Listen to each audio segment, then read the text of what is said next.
Three young, identical triplet boys vanished without a trace from a small Texas town in 1981, disappearing while playing outside their family home.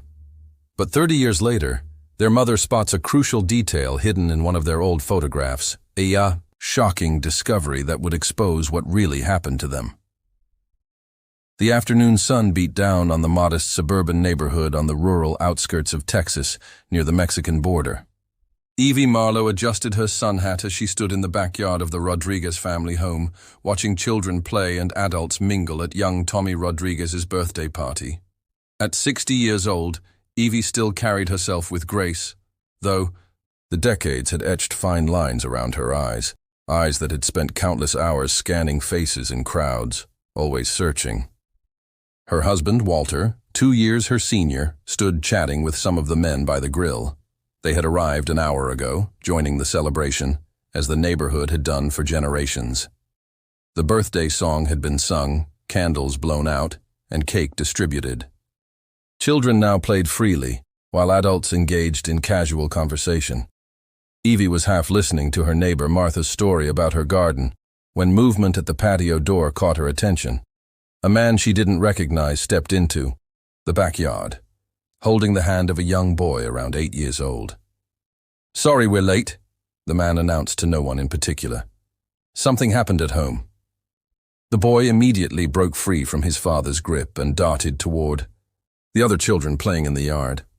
As he ran past, Evie froze. The child wore green checkered overalls with bright yellow straps over a long-sleeved shirt. His dark, curly hair bounced as he moved. Something about the combination struck Evie like a physical blow. Without excusing herself from the conversation, she moved quickly across the yard, her heart hammering in her chest. She reached out and grasped the boy's shoulder, turning him around to face her. "Where did you get those clothes?" she asked, her voice barely above a whisper. Her hand moved instinctively to touch his curly hair. The boy's eyes widened in alarm. He twisted away from her grasp and ran toward his father. "Daddy, Daddy!" he cried out, his voice high with fear. The man looked up, concerned, and immediately started walking toward Evie, who stood rooted to the spot, trembling slightly. "Is everything okay?" the man asked, placing a protective hand on his son's shoulder. His tone was more curious than accusatory, but his body language was clear. He was worried about what had just happened. "She touched me," the boy said, pressing against his father's side. "She scared me." The man's expression hardened slightly. "What's going on? Why did you grab my son?" Evie's mouth opened, but no words came out. She reached toward the boy's clothing again, her fingers stopping short of actually touching him. "Those clothes? Where did you get them?" "Excuse me." The man stepped between Evie and his son. "What's your problem, lady?" Walter appeared at Evie's side then, along with several neighbors who had noticed the commotion. He wrapped a protective arm around his wife's shoulders, taking in the scene with a quick glance. "I'm sorry," Walter said, his voice steady, despite the slight tremor in his hand. "My wife didn't mean any harm." He looked at the boy, and Evie felt him stiffen beside her. "Your son's outfit. It's very similar to what our boys wore. Our sons, they were triplets. They went missing 30 years ago. They had green checkered overalls just like that, with yellow straps and long sleeves. It must have shocked my wife." The neighbors murmured in understanding. Mrs. Rodriguez, the party host, stepped forward. "It's true," she said softly. To the man. "The Marlo boys disappeared back in 1981. A terrible tragedy. The whole neighborhood searched for weeks." The man's expression softened immediately. "I'm so sorry. I had no idea." He looked down at his son's clothing. "I bought these months ago at a department store. I can't remember exactly when." Evie, still stunned, pleaded, "Please, could I just look at the clothes? I just want to see if it's the same brand." Walter gently held her back. "Evie, honey, the boy is not Lucas, Noah, or Gabriel. Let's not upset him further." He turned to the man. "I apologize for my wife. This has been difficult." Mrs. Rodriguez touched Evie's arm. "Evie, dear, you look so pale. Maybe you should go home and rest." Walter nodded gratefully. "Yes, I think that's best." He thanked the party host, excused them from the gathering, and nodded respectfully to the father and son. "I wish we had met under better circumstances. I'm truly sorry for upsetting your wife," the man said sincerely. "I honestly had no idea.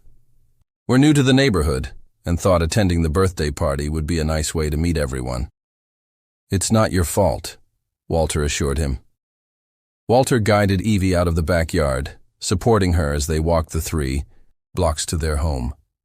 Once inside, he helped her to the sofa and went to the kitchen to make tea. When he returned, he helped her take a sip from the steaming cup. Evie's eyes filled with tears. "I didn't mean to scare that little boy," she said, her voice breaking. When I saw those clothes..." Walter nodded, sitting beside her. "I know. You had an anxiety attack. It's okay." "I can't forget them, Walter," Evie said, tears streaming down her face now. "Even after 30 years. Walter took her hand in his. They would be adults now. All 3 of them grown men. "I know," Evie whispered. "I feel..." So embarrassed, always bringing up the past, making everyone uncomfortable. "We don't have to forget our sons," Walter said firmly. "I was shocked, too, when I saw that boy's clothes. They were so similar, green checkered overalls, yellow straps, long sleeves." Evie sat up straighter. "I want to see their photos again, Walter. The ones where they're wearing those clothes." Walter hesitated. "They're in the box in the attic. We haven't opened it in over 20 years. "Please," Evie said, "if it will help me calm down." Walter sighed but nodded. "I'll get it for you." He disappeared upstairs and Evie heard his footsteps overhead, then the creak of the attic ladder. Several minutes later, he returned carrying a dusty cardboard box. He set it on the coffee table and wiped the dust off with a nearby hand towel. Together they opened the lid, revealing the carefully preserved belongings of their missing triplets. Evie and Walter carefully removed items from the box, handling each one as if it were made of glass. Small toys, baseball gloves, 3 identical stuffed bears, homework assignments with gold stars and smiley faces. Each object was a preserved memento from their son's truncated childhood. "The photo album should be at the bottom," Walter said, his voice husky with emotion. "We packed it last." As they removed the final layer of memorabilia, UI leather-bound album appeared. Walter lifted it gently and placed it on his lap. The cover was smooth from years of handling, though it hadn't been touched in decades. They settled side by side on the sofa as Walter opened the album. The first pages showed 3 identical newborns in the hospital, then 3 toddlers taking their first steps, birthday parties where candles were blown out in perfect synchronicity. They were always so in tune with each other, Evie whispered, tracing a finger over a photo of the boys building a sandcastle at the beach. Walter turned the pages slowly, and they paused at each image, recalling the stories behind them. Then they reached the photo they were looking for, the triplets standing in front of their house, wearing their green checkered overalls with yellow straps over long-sleeved shirts. They were smiling broadly, arms around each other's shoulders. "This was taken the morning they disappeared, exactly an hour before they were gone," Walter said softly. Evie nodded and leaned closer, studying the overalls. "Look, Walter. The boy at the party. His clothes were similar, but different. The shade of green is different.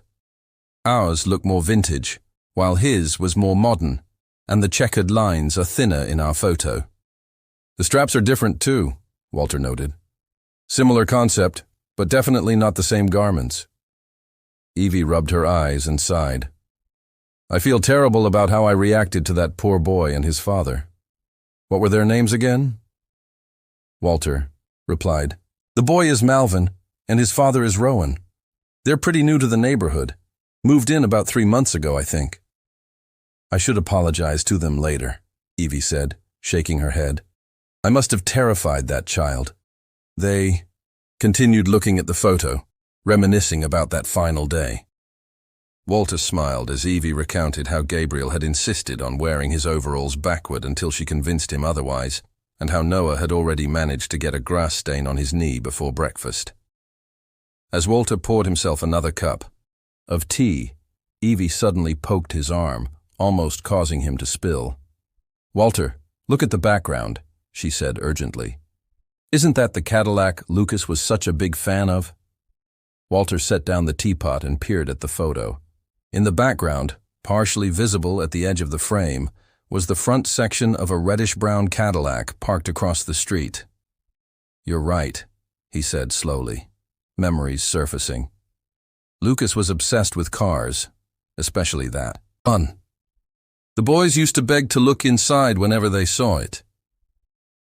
That's Mr. Howard Fielding's Cadillac, Evie said, her voice growing more intense. Their schoolteacher. Remember how he rarely drove it? He told us it was his most cherished possession. Everyone in the school community knew about that car. Walter agreed. The kids thought it was the most amazing thing they'd ever seen. We were such a tight community back then, Evie murmured. Everyone knew each other, and Mr. Howard was such a kind man. The children adored him. She turned the photo over, checking for any notes, then back again, examining it more closely. Are you absolutely sure this image was taken on the day they disappeared? Yes, Walter said. Why? Evie asked. Because Mr. Howard had moved to a different town by then, she said, her brow furrowing. Remember how sad all the parents were when he switched schools? The kids loved him so much we threw him a farewell party at the school the day before. He left. Walter frowned. I'm certain this was taken the morning of their disappearance. They disappeared in the afternoon. But that's strange, Evie insisted. Mr. Howard had supposedly moved from town a week before the boys disappeared. So how could his Cadillac be parked there in the photo? Walter set the album aside and rummaged through the box again, searching through the items they had already removed. Finally, he found what he was looking for, the original Kodak photo envelope with the film negatives still inside. The processing date was stamped clearly on the outside. Look, he said, showing Evie the date. This confirms it. The film was developed 2 days after they disappeared. These were definitely taken that morning. Evie rubbed her arms, suddenly chilled despite the warm air in the room. If that was really Mr. Howard's car, then he might have seen something suspicious in the neighborhood that day. The police would have questioned him. She paused, thinking. But they never mentioned interviewing the teacher, which means he must have truly been gone before the boys disappeared. Walter noticed Evie's increasing agitation and placed a gentle hand on her shoulder. Evie, it could be a coincidence. It might not even be Mr. Howard's Cadillac. It could have belonged to anyone. But I don't remember anyone else. In the neighborhood who had a Cadillac, Evie countered. We were very close with everyone. We would have known. Maybe it didn't belong to a local, Walter suggested reasonably. It could have been a visitor to one of the neighbors. You shouldn't overthink this, honey. The police examined all our family photos, including this one. They questioned everyone and followed all leads. If it had been Mr. Howard's Cadillac, they would have noticed the license plate and confirmed it to us. Evie took a deep breath as Walter urged, accepting another sip of tea from the cup he offered. The warmth seemed to calm her slightly. You're right, she said finally. It's probably nothing. Walter nodded in relief and closed the photo album. Evie had removed the photo, wanting to keep it close. Together, they began gently returning the items to the box. Each memento was a fragment of the lives their sons had lived and the futures they were meant to have. After packing everything back into the box, Walter glanced at the ornate clock on the mantel and jumped to his feet. Good Lord, I completely lost track of time. I have my checkup appointment today at 11:50 a.m., and it's already 11:30. It's Saturday, and the clinic only stays open until 1 p.m. Evie looked up from the photo album, surprised. I totally forgot to remind you. Dr. Matthews doesn't like it when patients are late. She quickly helped Walter gather what he needed, his health insurance card, the list of medications he was taking, and the journal where he'd been recording his blood pressure readings. Within 5 minutes, Walter was ready to leave. "Are you sure you'll be okay by yourself?" he asked, pausing at the door. "I'll be fine," Evie assured him. "I'll make some lunch, maybe take a nap this afternoon, and I'll have dinner ready when you get back. Don't worry about me." Walter nodded, kissed her cheek, and hurried out to the car. After he left, Evie went to their bedroom and picked up her phone from the nightstand. There was a text message from Louise Mitchell, an old friend who had worked at the school board for nearly 3 decades before retiring. Annual school district retiree reunion coming up next month. Hope to see you and Walter there. We miss you both. Evie sat on the edge of the bed, staring at the message. Louise would have known Howard Fielding professionally. She might have information about him. Though Evie didn't want to suspect Mr. Howard, he had been such a kind and wonderful teacher, especially good with children. She couldn't shake the strange feeling and questions that had settled over her since spotting the Cadillac in the photograph. Impulsively, she tapped Louise's contact information and called her. "Evie, what a wonderful surprise," Louise answered warmly. "Did you get my text about the reunion?" "I did." "Yes, Walter and I will try to make it," Evie said. "How have you been, Louise? It's been too long." They spent several minutes catching up, exchanging news about mutual friends and sharing updates about their health and families. Finally, Evie steered the conversation toward her real reason for calling. "Louise, do you remember Mr. Howard Fielding? He taught at Oak Ridge Elementary back in the early 80s. Howard. Of course I remember him. Such a talented teacher. The children and parents adored him. Do you know where he is now?" Evie asked, trying to sound casual. "I remember he moved out of town, but I can't recall exactly where he went." There was a pause on the line. "Actually, Evie, I think you've got it wrong. Howard never continued teaching, at least not in the public school system. He never filed any transfer papers to another district or state." Evie sat up straighter. "He didn't. But we had a farewell party for him. He told everyone he was moving to teach at another school. No, that's not how it happened. Maybe he was just joking when he said that." "You know how he was," Louise said. "From what I've heard, he moved to a remote area in Texas and started a private charity. Farm for immigrant children." "A farm?" Evie repeated, confused. "I always thought he moved to a different state to teach." "No, nothing like that," Louise assured her. "Wait. Someone mentioned the name of his place to me a few months ago. Let me think." There was silence for a moment. "Ah, I remember now. It's called Howard's Haven for Hope." Howard's Haven for Hope. Evie repeated, committing the name to memory. "Why are you suddenly asking about Howard?" Louise inquired. Evie hesitated. "I just remembered he had a Cadillac, and I saw a similar Cadillac in an old family picture." "Oh yes, he did have that beautiful Cadillac," Louise confirmed. "But he rarely took it out for a drive. He preferred to use his other car for daily travel. That Cadillac was his pride and joy, more of a showpiece than transportation." "Do you remember exactly when Howard left town?" Evie asked, her heart beating faster. Louise sighed. "It was so long ago, Evie. I really couldn't say for certain." After ending the call, Evie immediately went to the computer in the small home office and searched for Howard's Haven for Hope. She found a simple website with minimal information. The homepage banner showed smiling young men and boys working on a farm.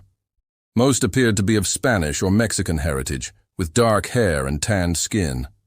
She browsed through the gallery photos, but nothing looked unusual or suspicious. In fact, the images portrayed what seemed to be a positive, nurturing environment. Howard appeared to be doing good work, providing opportunities for immigrant children. His profile page featured a brief biography mentioning his background as an elementary teacher and his passion for working with children. The farm's mission statement emphasized education, support, and creating pathways to success for immigrant youth. Evie found the farm's address and an email contact, but no phone number. She stared at the screen, contemplating her next move. It might be good to meet with Mr. Howard again to see what he was doing now. Perhaps she could show him the picture and ask if the Cadillac was his. Checking the clock, 11:45 a.m., Evie realized she could still make it to the address today. It was only a 90-minute drive. If she left soon, she could reach the farm by early afternoon with plenty of daylight remaining. She picked up her phone and called Walter at the clinic. "Walter, how's your appointment going?" "I'm still in the waiting room," he replied. "Everything okay?" "Yes, but I found some interesting information." Evie explained what Louise had told her about Howard's farm. "I'd like to go there today, Walter. Would you come with me?" There was a pause. "I don't know, Evie. I'm a bit worried about you. You seem fixated on this Cadillac coincidence." "I'm fine," she assured him. "I don't want to overthink this or have bad feelings toward Mr. Howard. He was always so kind. The charity farm looks interesting, and it would be nice to catch up with him after all these years." "All right," Walter agreed. "But we should call him first. Let him know we're coming." "I didn't find a phone number, just an email address. I'll send a message, though they might not see it before we arrive." They agreed to meet at the clinic since it was on the way to the farm. Walter would finish his appointment, and Evie would take the bus to meet him there. "I'll leave right away," Evie said, already reaching for her purse. "See you soon." Evie left the house with a sense of purpose, locking the door behind her and walking briskly to the bus stop 3 blocks away. The Texas heat was building as the day progressed, and she was grateful when the bus arrived just as she reached the stop.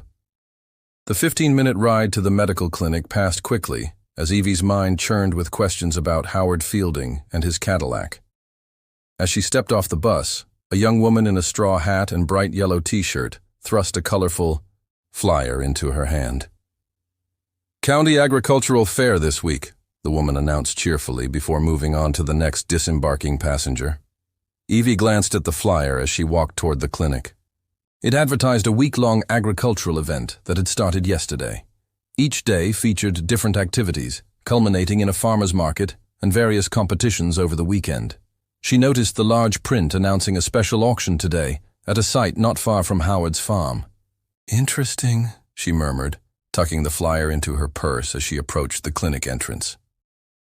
Inside, she found Walter at the cashier's desk, settling his co-payment for the appointment. He smiled when he saw her. "Perfect timing," he said. "Dr. Matthews says everything looks good. My blood pressure is down since they adjusted my medication." "That's wonderful news," Evie replied, genuinely relieved.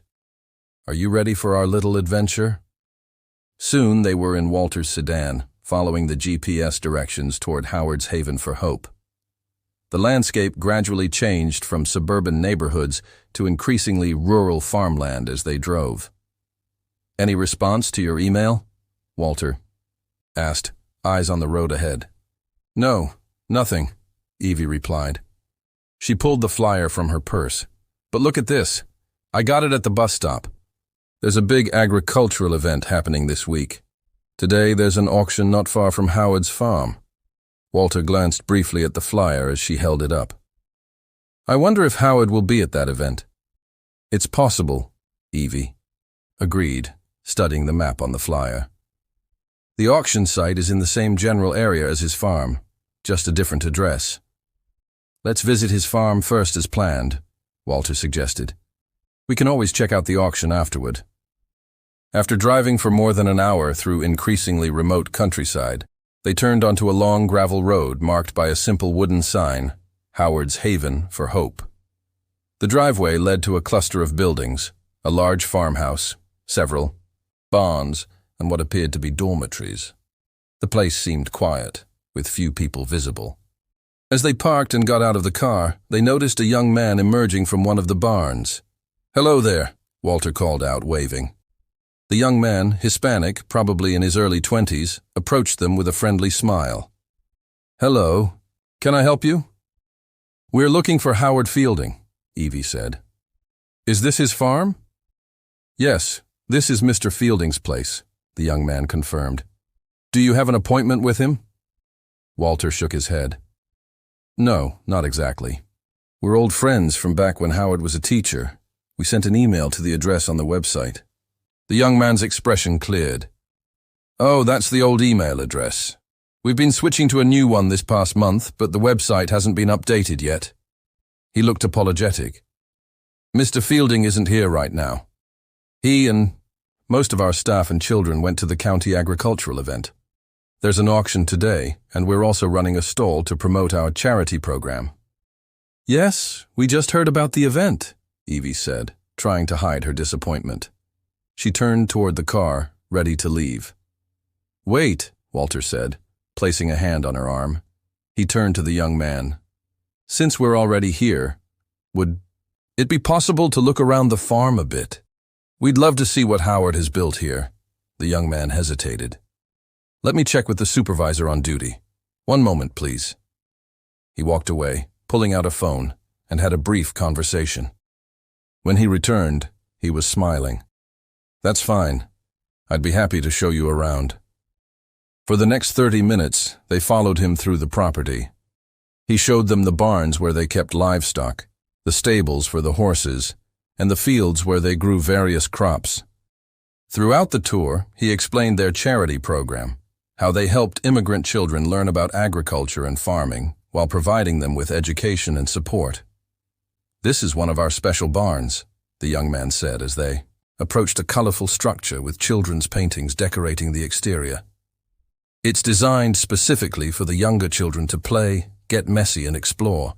Mr. Fielding created this program to introduce farming life to kids in a fun way." Inside the barn, they found a man arranging materials on several low tables. He appeared to be in his late 30s or early 40s, with thick black curly hair and fair skin.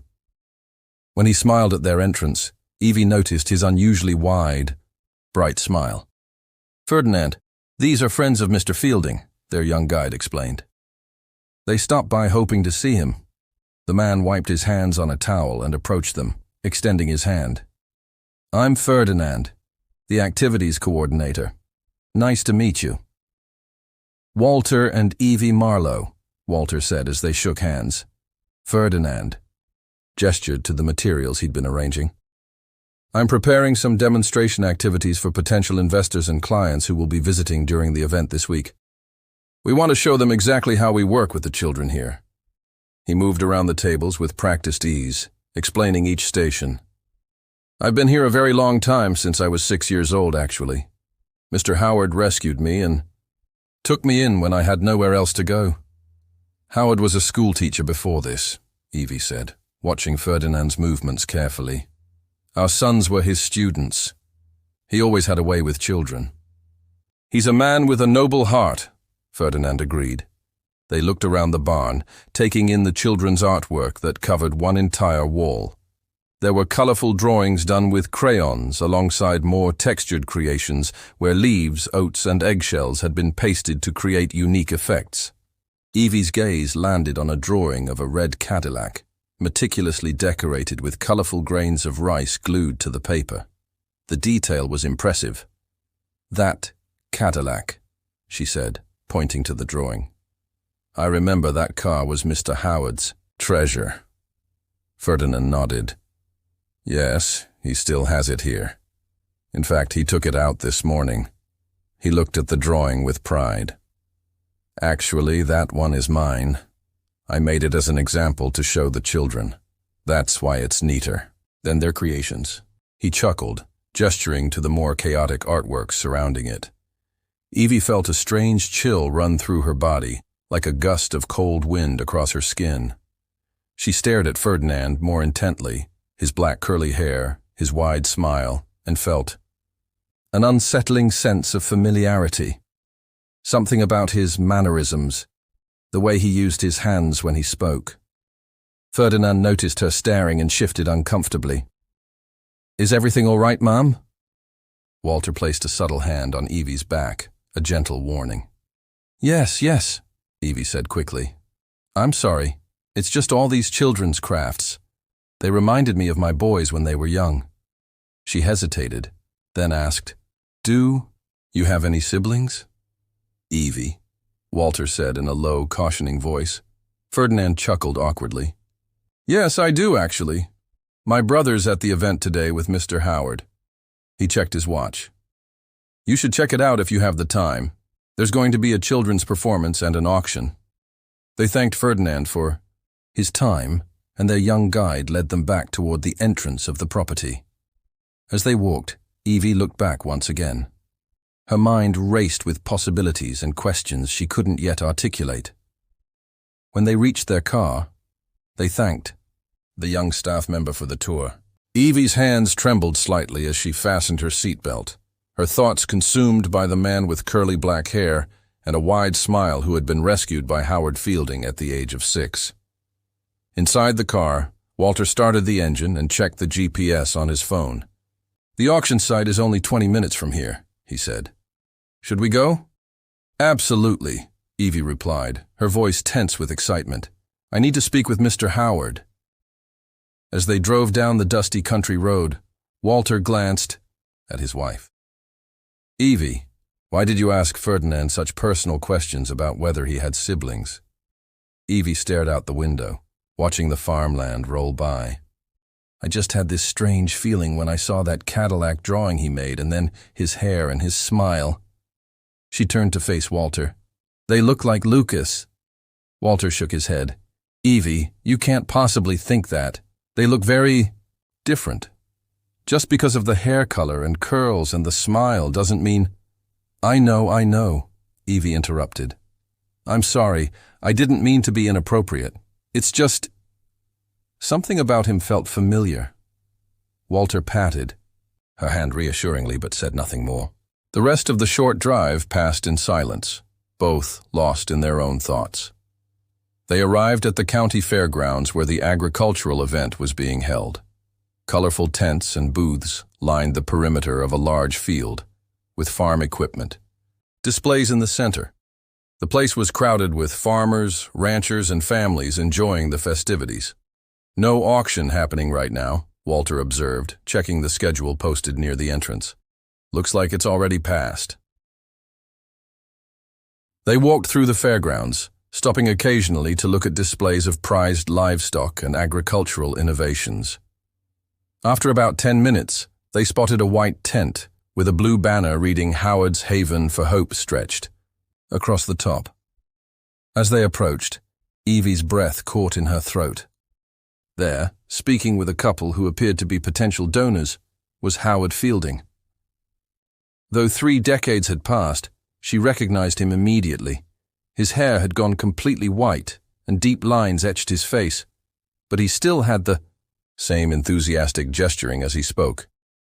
They waited until the couple moved on, then stepped forward. Mr. Fielding, Walter said. Howard Fielding? The older man turned, his expression polite but blank. Yes, can I help you? You probably don't remember us, Evie said. I'm Evie Marlo, and this is my husband, Walter. Our sons, Lucas, Noah, and Gabriel, were your students at Oak Ridge Elementary. Howard's brow furrowed as he studied their faces. I'm terribly sorry. It's been a long time, and I'm an old man now, almost 70. He tapped his temple. The memory fails a bit more each year. Can you believe that? Evie stepped closer. I organized your farewell party with the other mothers before you left the school. If there was ever a woman with 3 identical little boys following behind her like ducklings, it was me, Evelyn Marlo. Recognition slowly dawned in Howard's eyes, and his face broke into a smile. Of course, the Marlo family. Lucas, Noah, and Gabriel, bright boys, all 3 of them. His smile faltered slightly. I'm very glad to see you both after all these years. We were surprised to learn about your farm, Walter said. It's quite an impressive operation you've built. Thank you, Howard replied. It's been my life's work these past decades. The conversation inevitably shifted to the triplets. Howard's expression grew somber. I heard about the boys going missing. A terrible tragedy. I was deeply saddened when I learned of it. I always thought you'd moved to another town in a different state to teach, Evie said, watching his reaction carefully. Howard shook his head. No, I stayed in Texas. I went to a different town to get a certification and prepare for this venture. He gestured around. Starting this farm was always my dream. Evie leaned forward slightly. Mr. Howard, do you remember what date you left town? Was it before or after my boys disappeared? Before, Howard said promptly.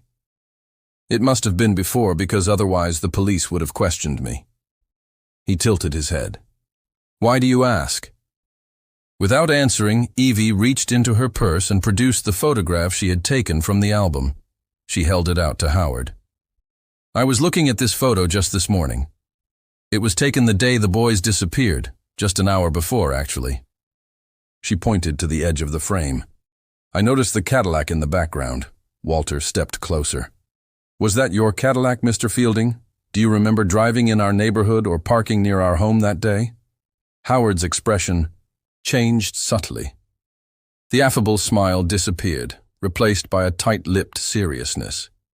He stared at the photo for a long moment, silent. I can't remember exactly the date when I left town, he finally said, his voice lower than before, and I certainly don't recall driving near your home or seeing the boys that day. He handed the photo back to Evie. It must belong to someone else. Walter nodded, placing a hand on Evie's shoulder. Well, at least now we have our answer. Evie nodded too, but she noticed Walter's behavior had changed. He seemed suddenly tense, clearing his throat and shifting his weight from foot to foot. Howard looked at them with an unreadable expression. Do you think the Cadillac is connected to your boy's disappearance? We're not sure, Walter replied. The police never mentioned it back in 1981. We just noticed it in the photo this morning. Howard checked his watch. It's nearly 3:30. We need to start wrapping up. He turned to two men standing behind the table. The event is ending at 4 p.m. Let's get everything packed up. He turned back to Evie and Walter. You should take the opportunity to look around while you can. In about 5 minutes, there will be a closing performance by the children from our farm. He pointed toward a small outdoor stage at the far end of the fairgrounds. It's quite charming. You might enjoy it. Thank you, Walter said. It was good to see you again, Howard. As they walked away from the tent, Evie lagged slightly behind. She heard Howard's voice, low and urgent, speaking into his phone. Leave immediately after the performance. Get Diego here. Yes. Now. Evie froze, then slowly turned back. Howard was busy directing his staff, paying no attention to them. She hurried to catch up with Walter, her mind racing with questions and a growing sense of dread. They made their way to the small outdoor stage where a group of children was assembling for the closing performance. Most appeared to be Mexican, ranging from about 6 to 9 years old, with a few kindergarten-age children mixed in. The children lined up on the simple wooden platform and began singing a cheerful folk song in Spanish. Evie watched the performance, but her mind was elsewhere. She scanned the crowd, the staff members, looking for anything unusual. After a few minutes, movement at the edge of the stage caught her eye. A man emerged from behind the stage, walking with purpose toward the vendor area. His pace was quick, almost hurried. Even from a distance, Evie could see his thick, curly black hair. Walter, she whispered urgently, tugging at his sleeve. Look at that man, she pointed discreetly. The one walking so fast. See his hair? Doesn't he look like Ferdinand? Walter followed her gaze, his eyes narrowing as he focused on the retreating figure. Yes, he said slowly. The resemblance is striking. Do you think they're twins? Evie asked, her voice tight with barely controlled excitement. Before Walter could answer, Evie was already moving away from the crowd, weaving between spectators to get a better look at the man's face. Walter hurried after her, keeping close. They circled around a cotton candy vendor, positioning themselves where they could observe without being obvious. The man had reached Howard's tent and was engaged in an intense conversation with Howard Fielding. As they watched, the man turned, slightly, giving them a clear view of his profile. Evie gasped softly. The resemblance to Ferdinand was undeniable. They could have been identical. The same wide smile, the same thick eyebrows, the same animated way of gesturing while speaking. "This must be the brother Ferdinand mentioned," Evie whispered. "Diego, I think, the one Howard was calling." 4. Walter's face had gone pale. The similar smile, same curly black hair. "Could they be Lucas and Noah?" Evie finished, her voice barely audible. "Remember how Gabriel used to have a slightly smaller body and smaller eyes? He was always the easiest to identify because of his eyes. And Noah had that slightly thicker brow and was always so agile and fast, even though he was calmer than Gabriel and Lucas." They watched as Howard and Diego suddenly broke off their conversation. Howard gestured sharply, and both men began walking rapidly toward the parking area, leaving the other staff members at the tent looking confused. Why are they in such a rush? Evie's voice rose with alarm. "We should follow them. I need to talk to that man." She started forward, but Walter caught her arm. "Evie, wait. We could be mistaken. If they really are our boys, Gabriel should be here too. Let's check the area first. If Gabriel is here somewhere, then we can call the police to investigate Howard." Evie hesitated, then nodded reluctantly. "You're right. Besides, we know where the farm is if we need to go back." They moved quickly through the fairgrounds, scanning faces in the crowd, looking behind booths and tents, but found no third man resembling Ferdinand and Diego. "Maybe we're wrong," Walter said, though his voice lacked conviction. "Maybe it's just a coincidence." But Evie was already heading back toward Howard's tent, where a single staff member was packing up the last of their materials. He was an older man, perhaps in his late 60s, with weathered hands that spoke of decades of farm work. "Excuse me," Evie said, trying to keep her voice casual. "We were just at the farm earlier today and met Ferdinand. Then we saw another man who looks just like him. Diego, is it? Are they brothers?" The man looked up, nodding. "Yes, they're twins." "Twins?" Evie repeated, exchanging a glance with Walter. The man chuckled. "Well, actually, here's a fun fact. They're triplets. The third one isn't here today, though. He works at Mr. Howard's private estate, not far from the farm." Evie and Walter stared at each other, identical expressions of dread and hope mingling on their faces. "Where is this private estate?" they asked in unison. The man gave them an odd look, clearly taken aback by their synchronized question and sudden intensity. "I'm sorry, but I can't disclose the owner's private information." He handed them a brochure. "Here's the farm address if you want to know more about our programs and what we're doing." "Yes, thank you," Walter said, taking the brochure even though they already had the information. "We appreciate your time." They stepped away from the tent, moving to a quiet corner where they wouldn't be overheard. "Walter," Evie whispered, her voice shaking. "Triplets. They're triplets, and they're the right age. Ferdinand said he's been with Howard since he was 6. Walter ran a hand through his hair, his expression stricken. It can't be a coincidence. The Cadillac in the photo, Howard's strange reaction, and now these 3 men who look so much alike. "Our boys," Evie said, tears filling her eyes. "After all these years, could we have finally found our boys?" They rushed to the parking lot, scanning the area for Howard or Diego, but saw no sign of either man. Getting into their car, Walter started the engine.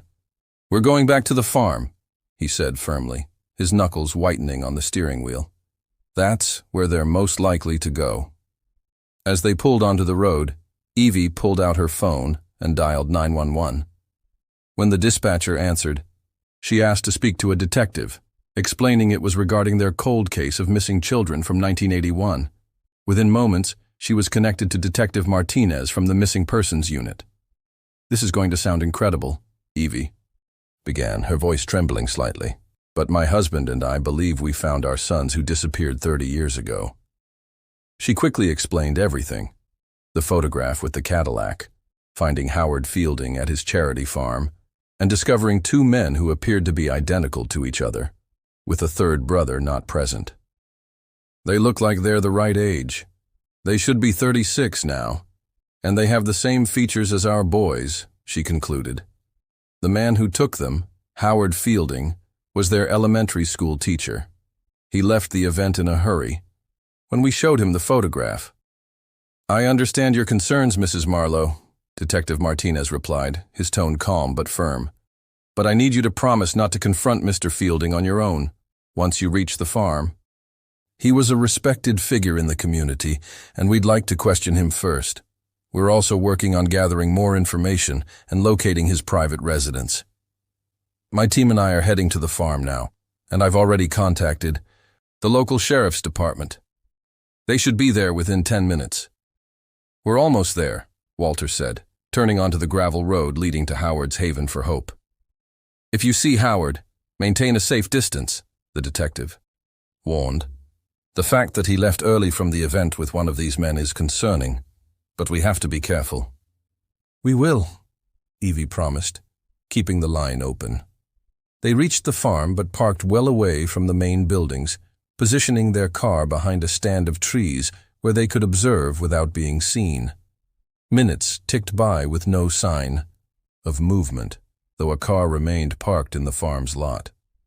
Then, after what seemed like an eternity, 3 figures emerged from the main house: Howard, Diego, and Ferdinand. They moved quickly, throwing bags into the trunk of Howard's car. "They're leaving," Evie whispered into the phone. "Howard, Ferdinand, and Diego, they're all getting into a car." "Stay where you are," Detective Martinez instructed. "We found the farm's property records. It's registered under a different name than Howard Fielding. We're issuing warrants now to search both the farm and the private residence we've located." As Howard's car began to pull away from the house, 2 sheriff's vehicles appeared on the gravel drive, lights flashing. They quickly positioned themselves to block the exit. "The sheriff's deputies are here," Evie reported, her heart racing. "Good. Stay in your car until I tell you otherwise," the detective replied. Through the windshield, they watched as 4 deputies approached Howard's vehicle, hands hovering near their holsters. Howard stepped out, his hands in the air, but his face a mask of confusion and anger. Ferdinand and Diego exited more slowly, looking bewildered. One of the deputies spoke at length with Howard, who gestured emphatically, pointing toward the house and shaking his head. The deputy seemed uncertain, glancing at his colleagues. "I think the sheriff is hesitant," Walter murmured. "Howard must have a good reputation around here." Indeed, they could hear fragments of conversation carried on the breeze. "Respected figure in the county. Charity work. Must be a misunderstanding." "I can't wait any longer," Evie said suddenly, dropping the phone into her purse but leaving the line open. "They're going to let him go." Before Walter could stop her, she was out of the car and striding toward the group. Walter hurried after her. "Howard Fielding!" Evie called out, her voice stronger than she felt. Everyone turned to look at them. Howard's expression darkened when he recognized them. "Mrs. Marlo," one of the deputies said, stepping forward, "please return to your vehicle. We're handling this situation." Instead, Evie reached into her purse and pulled out the photograph from 1981. She held it up for everyone to see. "If you're even considering letting this man go, then let me show you something," she said, pulling out the photo. "These are my sons, Lucas, Noah, and Gabriel Marlo. They vanished 30 years ago on June 12, 1981. She turned and pointed to Ferdinand and Diego. "And here are 2 of them standing right in front of you." Ferdinand and Diego stared at the photograph, their expressions shifting from confusion to shock. They moved closer, examining the image of 3 identical boys in green checkered overalls. "That's us," Ferdinand said softly, "with Marco. Is there a third brother?" one of the deputies asked sharply, Both men nodded, still staring at the photograph. "I did nothing wrong," Howard insisted, his voice rising. "I saved these boys. They were abandoned. These were my children." "They were not abandoned," Evie said, her voice breaking.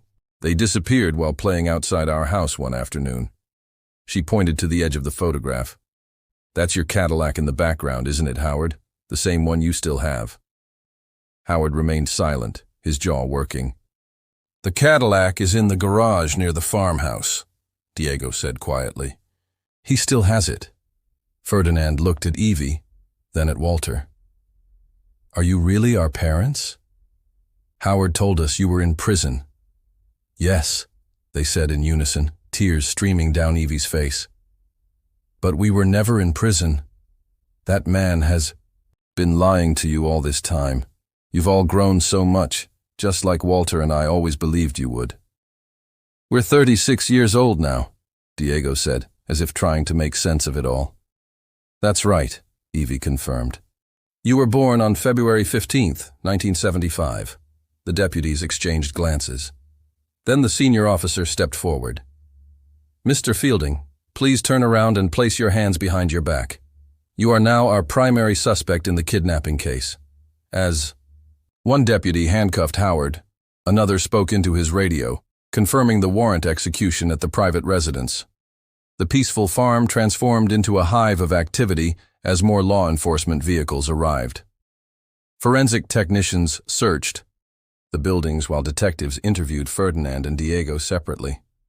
In the garage, they found the Cadillac, its cherry red paint dulled with age, but unmistakably the same vehicle from the photograph. In Howard's office, they discovered the original license plate hidden in a locked drawer, along with documents bearing the false names of Ferdinand, Diego, and Marco. They should be Lucas, Noah, and Gabriel, Evie told the detective, watching as evidence was bagged and tagged. "I know Ferdinand is Lucas because of his wide smile. Diego is Noah. He always had that agility and slimmer build, so Marco must be Gabriel. They're not even Mexican," Walter added, "though our ancestry does include some mixed heritage, which is why they could pass for Hispanic." When questioned about their third brother, Ferdinand explained, "Howard always kept Marco at the house, never at the farm. He takes care of the younger children there, mostly orphaned immigrant kids. He told us we were rescued," Diego added.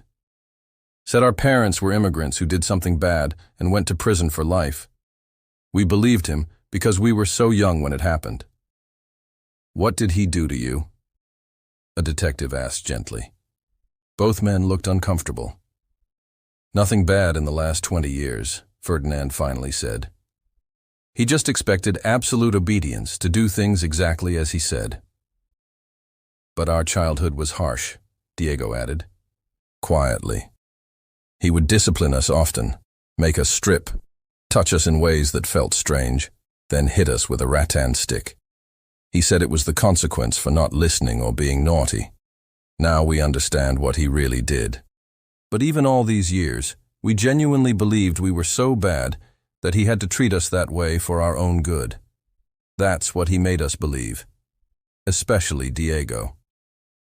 Later that evening, as twilight settled over the farm, a call came through from the team at Howard's private residence. "We found Marco," the officer reported, "along with 8 children ranging from 4 to 10 years old. We're moving them all to the hospital for evaluation. Many appear frightened and traumatized." "And Marco?" Evie asked anxiously. "How is he?" "Confused, but physically well. We've explained the situation briefly. He, Ferdinand, and Diego will be reunited at the police station along with you and your husband." As darkness fell, Evie and Walter were escorted to a police car for the drive to the station. Ferdinand and Diego followed in separate vehicles, each accompanied by a detective. Evie reached for Walter's hand as they drove away from the farm, leaving behind the place that had been both a prison and a home to their sons for 3 decades. "Our boys," she whispered. "We found our boys." The fluorescent lights of the police station cast harsh shadows across the worn linoleum floor. Evie sat in a small interview room, a styrofoam cup of lukewarm coffee untouched before her. Detective Martinez sat across the table, a recording device between them as she recounted the day her world had shattered 30 years ago. "Our community was very close back then," she explained, her hands folded tightly in her lap. "Everyone knew everyone. Mr. Howard was highly respected. He was the boys' favorite teacher. Sometimes he'd drive children home, with parent consent, of course." She described that fateful day, her voice steady despite the pain that still lingered in her eyes. "Walter and I were both home, but we often let the children play outside by themselves for a few hours. It was a different time back then in 1981. The neighbors all knew the boys, so we felt safe letting them play unsupervised." "You didn't see them being taken?" Detective Martinez asked gently. Evie shook her head. "I was doing house chores in the back room. Walter was fixing something in the backyard. Neither of us was watching the window." Her voice caught. 1 minute they were there, playing in the front yard, and the next they were just gone. The die. Detective nodded sympathetically, making notes. "Mrs. Marlo, we've interviewed Mr. Fielding and questioned the staff from the farm. Given his age and health, Mr. Fielding seems to have decided to confess rather than fight the charges." Evie straightened, her attention sharpening. "What did he say?" "He said he always felt connected to the triplets. That's how he phrased it. That afternoon, before he supposedly left town, he decided he wanted to take them with him." The detective flipped through his notes. "He lured them by offering ice cream and a short drive in his Cadillac.